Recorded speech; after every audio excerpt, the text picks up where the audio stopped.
নমস্কার বন্ধুরা, মিনুর রান্নাঘরে আপনাদের স্বাগত। চলে এলাম নতুন একটা রেসিপি নিয়ে। আজকের আমি তৈরি করব পাপড়ি চাট।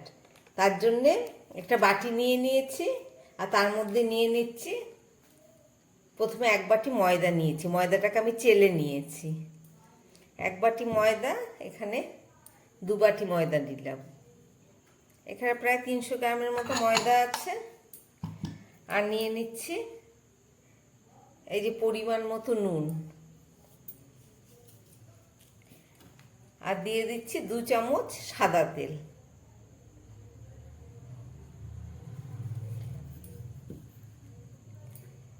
এছাড়া দিচ্ছি কিছুটা জোয়ান, জিরে আর একটু কালো জিরে, সব মিশিয়ে এই পাপড়ি চাটের মধ্যে দিলাম মশলা। এবার দিয়ে এটাকে খুব ভালো করে মিশিয়ে আমি মেখে নেব।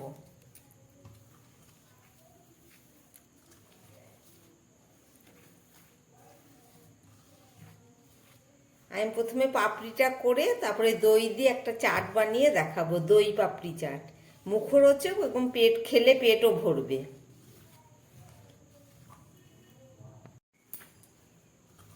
খুব ভালো করে তেলটাকে আমি নুন তেলটাকে এর মধ্যে মিশিয়ে নিয়েছি। এবার একদম শুকনো করে একটা ডো আমি তৈরি করব। জল দিয়ে দিলাম।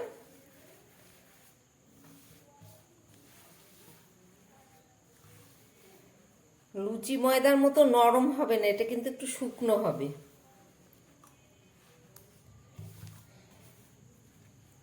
আর সামান্য একটু জল আমি এর মধ্যে দিয়ে দিচ্ছি।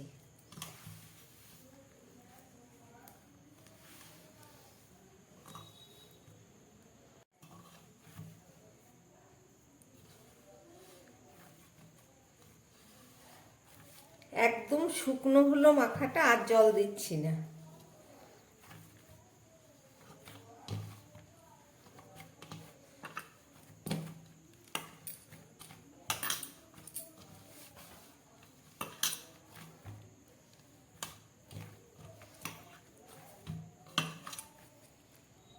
এই যে আমার পাপড়ি চাটের ময়দা মাখা হয়ে গেছে।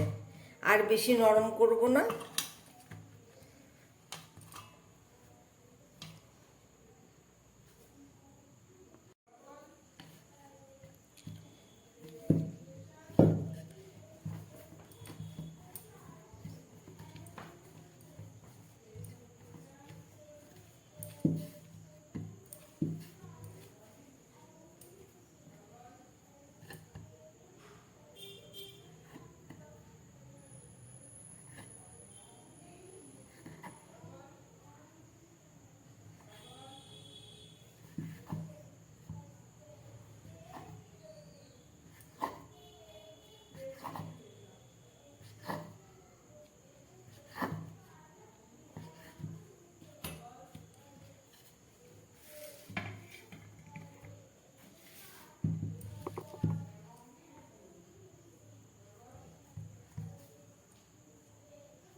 আমি একটু ময়দা দিয়েই বেলছি, কেননা অনেক চাইলে আপনারা তেল দিয়েও বেলতে পারেন।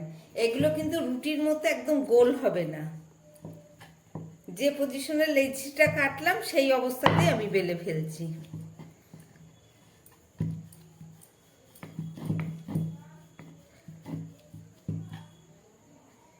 এই যে এইভাবে আমি বেলে নিচ্ছি।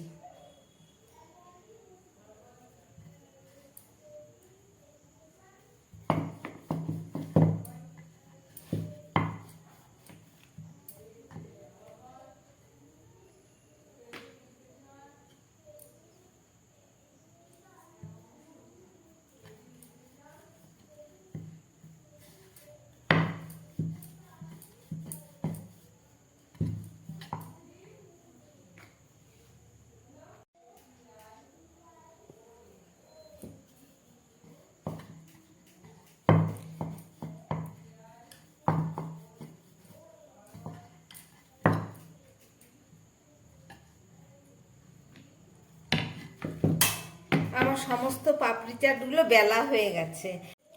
আমি এখানে 8-9টা মতো বেলে নিলাম। এগুলোকে একটা কাঁটা চামচ নিয়ে নিয়েছি। এগুলোকে একবার একটু ফুটো ফুটো করে দেবো, যাতে হাওয়া ভরে ফুলে না ওঠে। তেলে দেবার পরে।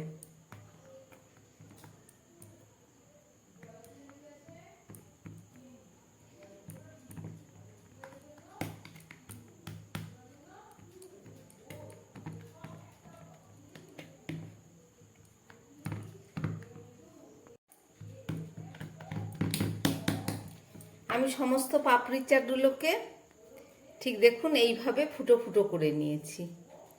এবার চলুন ভেজে আপনাদের দেখাচ্ছি। আমি একটা ফ্রাই প্যান বসিয়ে দিয়েছি, তার মধ্যেই 4টে মতো শুকনো লঙ্কা হালকা করে একটু সেঁকে নিচ্ছি। আমার লঙ্কাটা হালকা হালকা ভাজা হয়ে গেছে, এবার আমি নামিয়ে আবার ফ্রাই প্যানটা বসিয়ে দিলাম। আমি সাদা তেল দিয়ে দিচ্ছি পাপড়িগুলো ভাজার জন্য।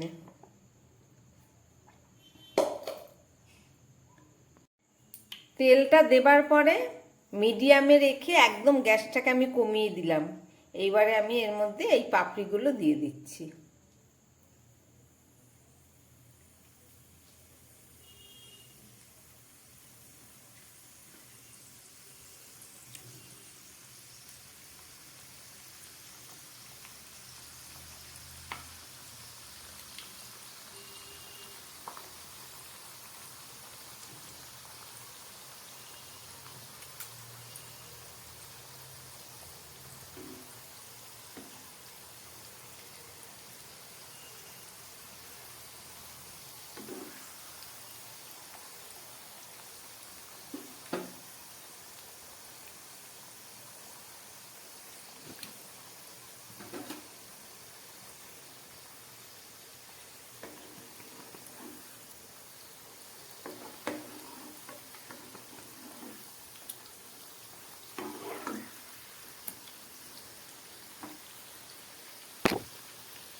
সমস্ত পাপড়িগুলোকে আমি একবারেই দিয়ে দিলাম, কারণ এখানে ফোলার কোনো ব্যাপার নেই।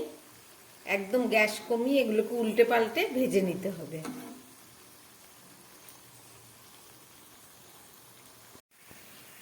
একদম গ্যাস কমিয়ে দেখুন, একদম ধীরে ধীরে হচ্ছে পাপড়িগুলো। এবার চলুন একটু উল্টে দিই। হালকা হালকা কালার আসছে।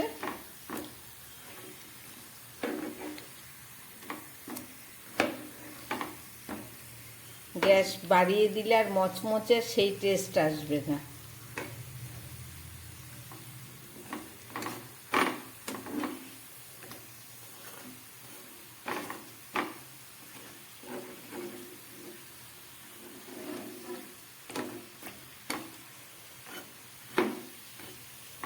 এইভাবে এখনো আরো কিছুক্ষণ এটাকে খুব ভালো করে ভেজে নিতে হবে, যাতে কালারটা এরকম হয়।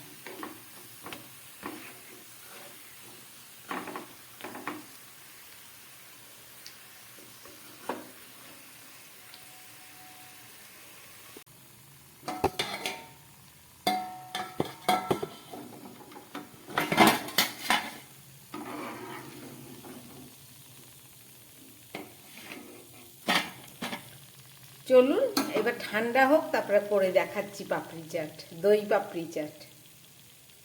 পাপড়ি চাটটা সাজাবার জন্য প্লেটে আমি রেডি হয়ে চলে এসেছি। আর আমার এই পাপড়িগুলো একটু ঠান্ডা হয়ে গেছে। দেখুন আপনাদের ভেঙে দেখাচ্ছি। এই দেখুন একদম মচমচে।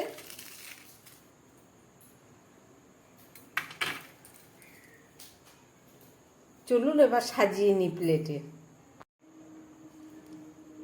একদম প্রথমে আমি টক দই নিয়ে নিলাম, তার মধ্যে দিয়ে দিচ্ছি পরিমাণ মতো একটু বিট নুন, আর দিয়ে দিচ্ছি খুব সামান্য একটু মিষ্টি। তা না হলে পাপড়ি চাটের স্বাদ পাওয়া যাবে না।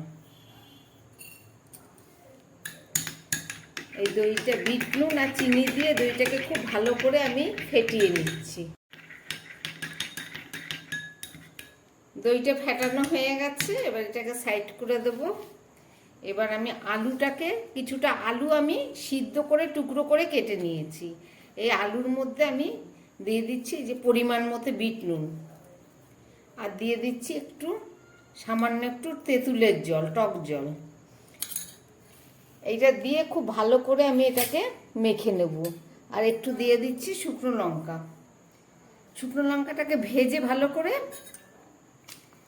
সেটাকে আবার ভাঙিয়ে নিয়েছি, আধ ভাঙা সেটা। এবার আলুটা, টক দইটা রেডি হয়ে গেল। বিট নুন, তেঁতুলের জল আর লঙ্কা দিয়ে এটাকে রেডি করে নিলাম। এবারে একটা প্লেট নিয়ে নিলাম।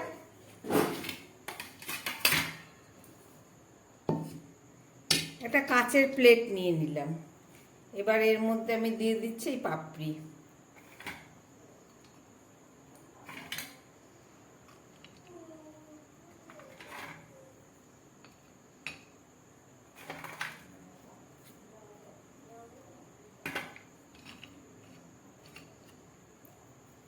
এই পাপড়ির উপরে আমি দিয়ে দিচ্ছি আলু।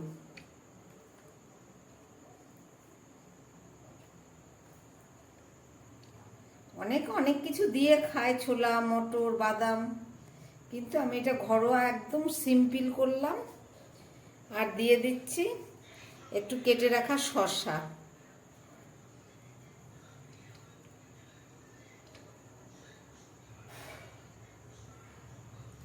আর দিয়ে দিচ্ছি একটু টমেটো।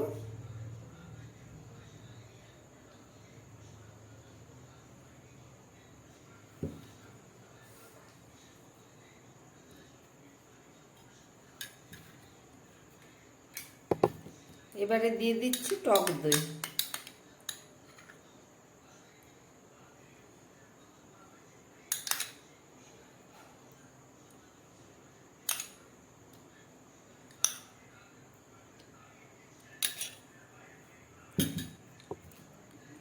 সঙ্গে দিয়ে দিচ্ছি একটু তেঁতুলের জল, খুবই সামান্য দিলাম।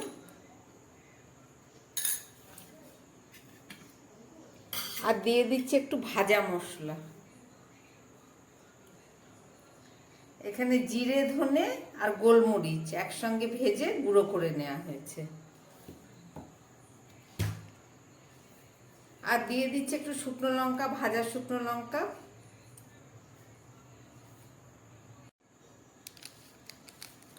এবারে দিয়ে দিচ্ছি আমি এই পাপড়ি চাটের সব থেকে বড় মশলা হচ্ছে এইটা। এটা হচ্ছে চাট মশলা।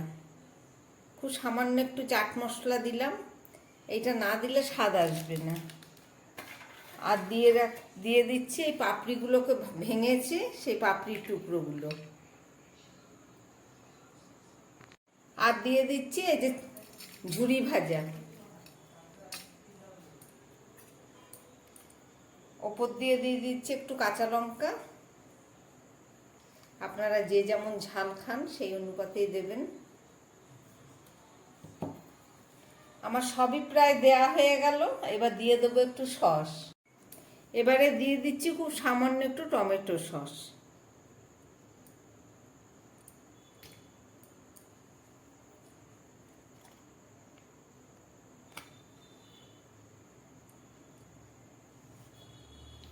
বাস, আমার পাপড়ি চাট রেডি।